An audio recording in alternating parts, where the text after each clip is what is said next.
Kita mo tong past and present leading man ni Catherine Bernardo? Hindi natin pag-uusapan kung sino mas pogi sa kanila. Pag-uusapan natin kung sinong mas mayaman sa kanilang dalawa. Alden Richards versus Danielle Padilla. Sino ang mas mayaman? Tara, alamin natin.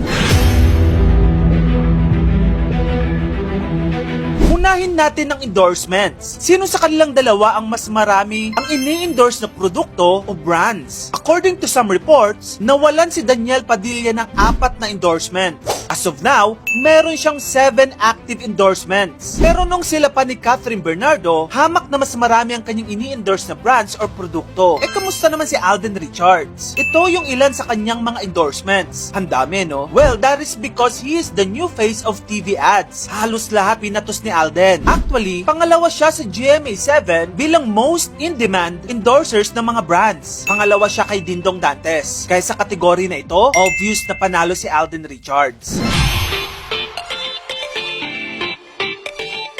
Pag-usapan naman natin ngayon ang mga bahay at sasakyan ng dalawang ito. Una, si Danielle ay mayroong 2-story house located in Fairview, Quezon City. Nako, dito na talaga bumabawi si DJ. Dahil kung usapang kotse, sandamakmak ang kanyang nasa car collections. Una, mayroon siyang Black Dodge Challenger RT 2013 na ang presyo 3 million pesos. Meron siyang Hyundai Grand Starex worth 2 million pesos, 1967 Ford Mustang GT 500 worth 4 million pesos, 2016 Red Corvette Stingray worth 9 million pesos, 1966 Pontiac GTO worth 3 million pesos, Porsche 718 Boxsters S worth 5 million pesos, andyan din ang kanyang Lamborghini Huracan Spider 2018 worth 29.6 million pesos, Red Dot Challenger 2016 na ang presyo ay 3 million pesos, Jeep Wrangler worth 4 million pesos, at ang kanyang Triumph motor na ang presyo ay 1 million pesos. And take note lang ha, dahil the list goes on because aside from cars, napakarami rin big bikes ni Danielle Padilla. Well, nung nasa rurok siya ng kanyang karera, nung sila pa ni Catherine Bernardo, talaga namang napakarami niyang kinikita. Kaya hindi na rin nakapagtataka na marami siyang naipundar ng mga sasakyan. Pero kamusta naman si Alden Richards? May laban ba siya dito? Well, pagdating sa bahay, meron siyang 2-story mansion sa Laguna, at pagdating naman sa sasakyan, ito ang kanyang nasa listahan. Meron siyang Ferrari 458 worth 18 million pesos, Jaguar XC Sedan worth 4.2 million pesos, Range Rover worth 12 million pesos, Mitsubishi Pajero worth 3 million pesos, Hyundai Santa Fe worth 2.5 million pesos, GMC van worth 4.5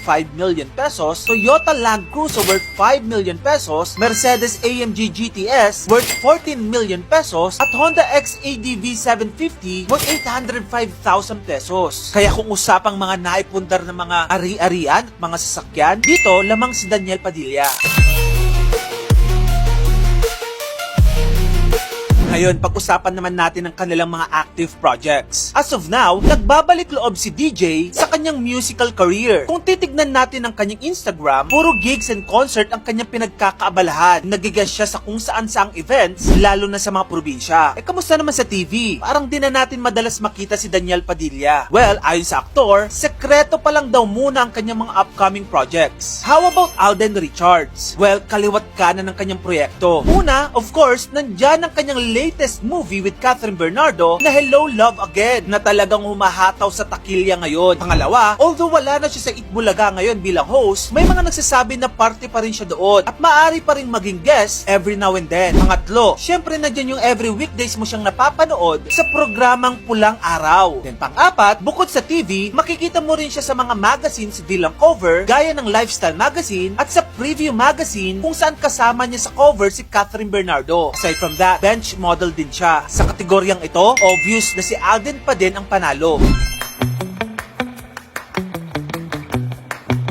Now, let's talk about businesses. Sino ang lamang pagdating sa negosyo sa dalawang binatang ito? Unahin natin si Danielle Padilla. Meron siyang franchise ng KFC, meron din siyang clothing line na The Rail sa Uptown Center in Quezon City. Tapos nagulat ako dito kasi si Danielle Padilla din pala ang may-ari ng biggest immersive theme park named J Castles located in Batangas na nag-viral lang lately. Co-owner rin siya ng isang restaurant sa Dubai. How about Alden Richards? Ano yung mga negosyo niya? Well, hindi siya papatalo kasi meron siyang McDonald's na franchise sa Laguna. Meron rin siyang franchise ng Concha's Garden Cafe sa Quezon City, Cavite, Tagaytay at Laguna. At bilang isang gamer, inilunsad niya rin ang Myriad Corporation kung saan mayroon siyang mga players gaya ng mga larong Mobile Legends. Meron din siyang newly launched na bar na tinawag niyang Stardust sa Makati. Kung i-estimate natin yung valuation ng kanilang mga negosyo, panalo dito si Daniel Padilla. So the score is tie, 2-2. Kaya naman tapusin na natin ang laban at alamin natin ang kanilang kabuuang net worth.